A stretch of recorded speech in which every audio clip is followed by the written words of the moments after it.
Bonjour à tous. Aujourd'hui, je vais vous parler d'un autre film de Sergio Leone, alors que je n'ai pas découvert gamin, que j'ai découvert bien après, quand j'étais ado et que je regardais, je me suis fait beaucoup de western italiens.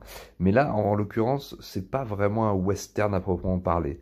Ça se passe effectivement dans l'Ouest, ça se passe dans l'Ouest américain, etc., et même à la frontière mexicaine, etc. Il y a vraiment plein d'éléments de western italien, la méthode de production, les personnages, etc. Mais c'est plus un film, on va dire, historique et dramatique et aussi un peu d'action. Mais c'est pas vraiment à proprement parler un western dans le code, dans la musique, dans plein de choses.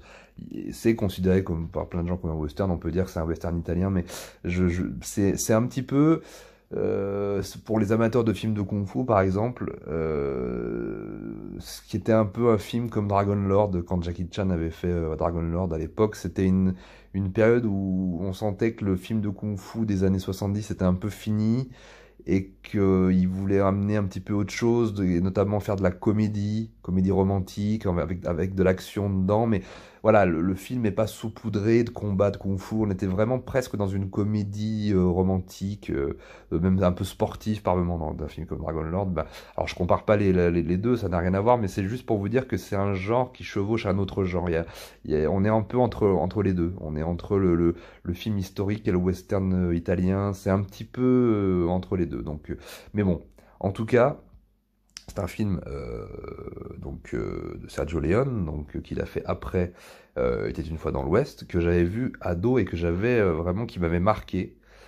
Et que j'ai revu donc là pour l'occasion et voilà, je l'avais pas vu depuis des années et des années, et c'est vrai que c'est un film dont les gens abordent pas trop et en généralement aiment pas trop, hein. C'est pas le préféré des gens, c'est pour ça d'ailleurs que j'en parle, c'est parce que j'aime bien parler de films dont on ne parle pas beaucoup, et j'adore ce film par rapport au thème qu'il aborde, hein, notamment la révolution et l'arnaque systématique qui en découle, qui est un thème qui me tient à cœur, hein, et pour moi, voilà, je trouve que globalement, les films de Léon parlent vraiment du monde, parlent vraiment de l'humain, et il y a vraiment enfin, si vous voulez comprendre vraiment l'humain et le monde, globalement, Léon, c'est quand même une bonne adresse. C'est-à-dire que si vous avez un peu d'expérience de la vie, que vous avez vécu certaines choses,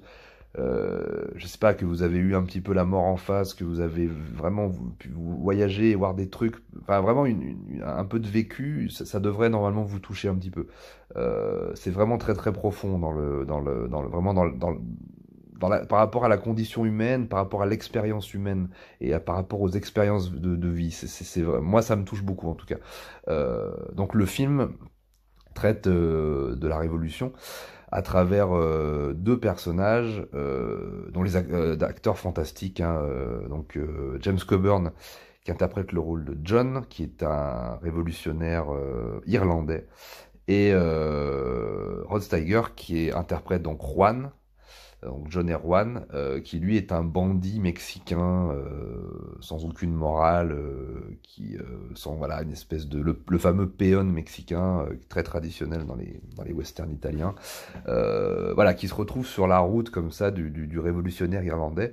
Alors c'est marrant parce que voilà c'est vraiment une rencontre improbable, hein, voilà, comme je vous dis, un Irlandais qui est qui a connu la révolution et l'amertume de la révolution et le grand piège finalement de la révolution, finalement le fait de ne jamais aboutir en fait à la vraie révolution. En fait, le film traite aussi de ça, c'est-à-dire que il nous dit que finalement les révolutions sont systématiquement guidées par la bourgeoisie ou par la classe capitaliste, et qu'elle arrive toujours à faire une pirouette ou à faire du judo en fait et à s'en sortir. Donc le révolutionnaire irlandais qui est interprété par James Coburn l'a vraiment vécu dans sa chair.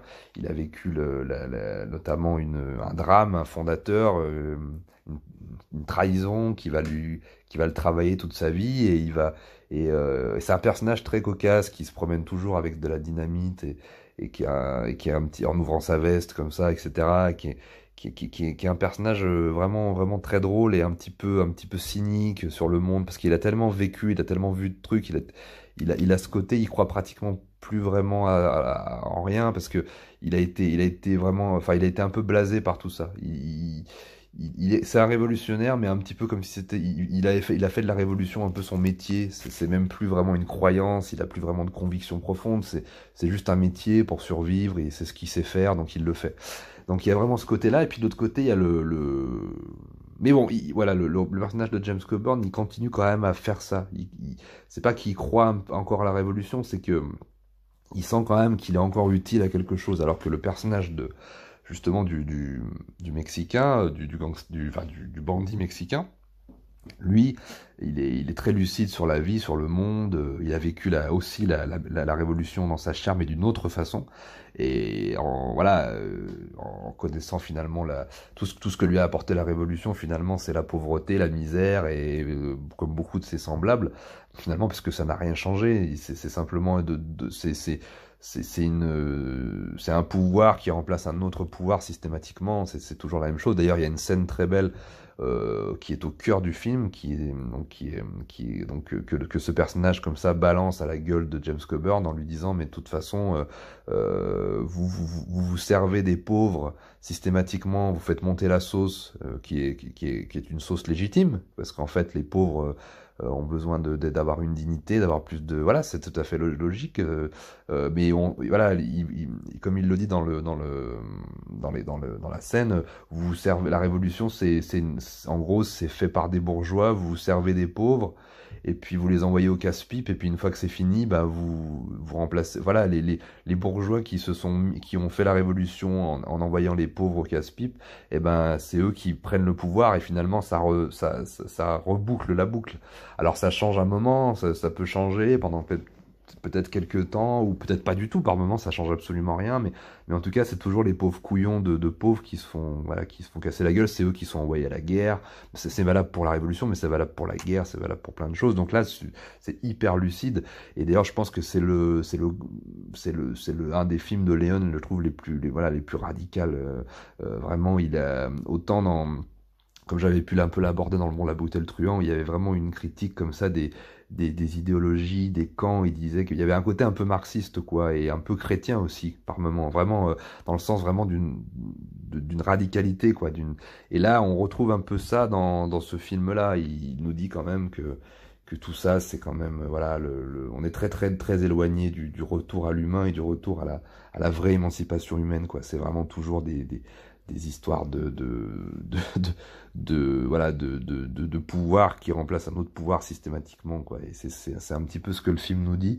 Et puis finalement, on retrouve ce qui est vraiment voilà, le plus fort du film, c'est ces deux personnages qui vont fraterniser finalement à travers une aventure comme ça, qui vont vivre. Et en traversant l'horreur de la révolution, de la guerre, des batailles, etc., il va se créer une espèce voilà, de fraternité qui est finalement une des choses les plus belles du film. Moi, j'aime beaucoup évidemment, comme vous le savez, les films, les thèmes de l'héroïsme, de la chevalerie, de la fraternité. On retrouve beaucoup, beaucoup ça dans les films de Hong Kong, notamment chez John Woo et dans plein d'autres films. Et j'aime énormément ça. Et finalement, on se rend compte que ces valeurs-là, pour qu'on soit d'un camp, d'un autre, en fait, ce qui compte finalement, c'est pas la couleur qu'on porte, c'est pas l'idée de révolutionnaire d'un truc, parce que de toute façon, les mecs au pouvoir vont systématiquement se servir de vous et vous liquider. Donc en fait, ce qui reste de beau finalement au milieu de cette immondice d'horreur, parce qu'il y a des mecs qui se font tuer dans la rue, enfin c'est pas, il y a des massacres, il y a des choses, enfin l'horreur de la guerre ou l'horreur de la révolution, finalement au milieu de ça, il y a une espèce de fleur qui pousse, qui est là quelque chose de très humain, qui est un rapport fraternel, un code de chevalerie, quoi, un code d'honneur, quoi, qui est finalement qui transcende, voilà, toute cette merde, toute cette différence, tout ce truc qui a vraiment, c'est voilà, la parole donnée, la fraternité, l'héroïsme, etc. Alors c'est très très loin d'être des personnages chevaleresques, héroïques, etc. Mais on sent qu'ils tendent vers ça par rapport à leur rencontre. Et donc c'est très très beau. C'est pratiquement par moments, je retrouve, pareil, les gens qui aiment le cinéma de Hong Kong, hein, on retrouve un peu d'Heroic Bloodshed, quoi, cette espèce de fraternité, même de gens que tout oppose, et puis finalement qui finissent par se retrouver par rapport à un moment, par rapport à une cause commune, etc. Donc il y a ça aussi que j'aime beaucoup dans le film. Mais c'est surtout voilà le côté hyper froid et hyper on va dire lucide de Sergio Leone, qui je pense est un alors j'ai pas vraiment je connais pas du tout sa pensée politique à Sergio Leone, mais je pense qu'il a à un moment donné embrassé une certaine forme de marxisme et qu'il a été profondément déçu, mais comme beaucoup en fait de réalisateurs italiens et de personnalités italiennes de l'époque, c'était pratiquement le même cas de figure pour quelqu'un comme Pasolini dont j'ai parlé dans une précédente émission. Ce sont des gens qui étaient profondément voilà, humanistes, de gauche, voilà, etc., mais qui ont été profondément, infiniment déçus par tous ces courants politiques, etc., parce que systématiquement, ils se sont rendus compte que, voilà, en gros, que c'était de la flûte et qu'ils valaient pas mieux que les autres, en fait. Et donc, je trouve qu'il y a ça, il y a déjà ça dans Le Bon, la Brute et le Truand, ou dans les films de Léon, et je trouve qu'il y a aussi ça dans Il était une fois la, enfin, il y a enfin, vraiment, ça, c'est vraiment beaucoup plus frontal dans Il était une fois la Révolution, ça traite de ça, donc, de fait, il nous met vraiment ça en pleine figure, il nous met vraiment, c'est vraiment, le film qui te met la merde dans la gueule, quoi. Il te la prend, il te la met comme ça pour que tu la bouffes et que tu comprennes. Et moi, j'aime bien. C'est-à-dire que directement, la première scène du film, c'est un mec qui pisse sur un tas de fourmis, donc c'est très symbolique, comme ça, et cette image, c'est la première scène du film. Donc vraiment, c'est pas un film poli, c'est un film, je pense, radical, de mecs voilà, ils te caressent pas dans le sens, ils te caressent surtout pas dans le sens du poil, et c'est en ça que Léon en fait reste, parce que hormis le côté purement visuel de ces films, là on est vraiment pas dans le style, justement. C'est ça qui est intéressant, c'est que là on se détache vraiment du côté ultra stylisé qu'il pouvait y avoir avec toute une identité, voilà, qu'il a amené dans le western italien. C'était le maître de ça par rapport à la musique d'Ennio Morricone, et puis les plans serrés, les choses comme ça. Là, on sent que la forme n'est pas mise en avant. En fait, ce qui est vraiment mis en avant, c'est le rapport humain, la condition humaine, la révolution. Il y a parfois ce côté un petit peu froid dans la mise en scène par moment, mais justement qui sert le propos. C'est vraiment pas un film qui rentre dans une espèce de côté épique ou mythologique. Il y a vraiment le côté là, je vous mets tout dans la gueule.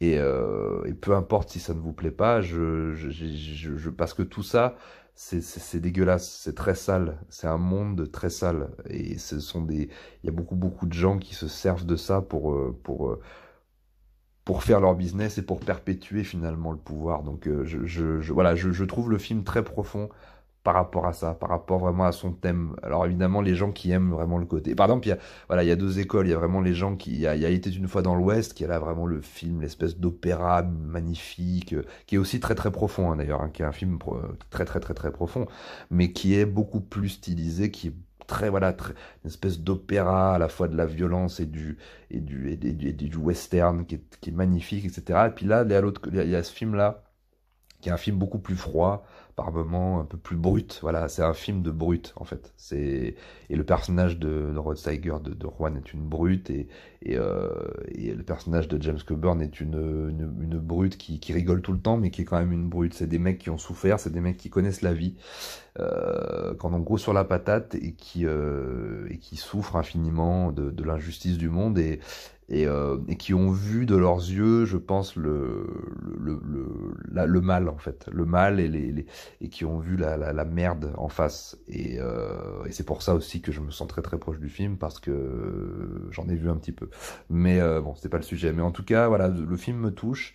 Et le film nous en met, voilà, nous montre euh, les choses qui sont pas très, voilà, les choses qui ne sont pas très belles au niveau de l'histoire humaine. Voilà, je vous souhaite à tous une très bonne journée ou une très bonne soirée. Je vous dis à très bientôt. Je vais revenir avec du cinéma italien, et principalement du western italien.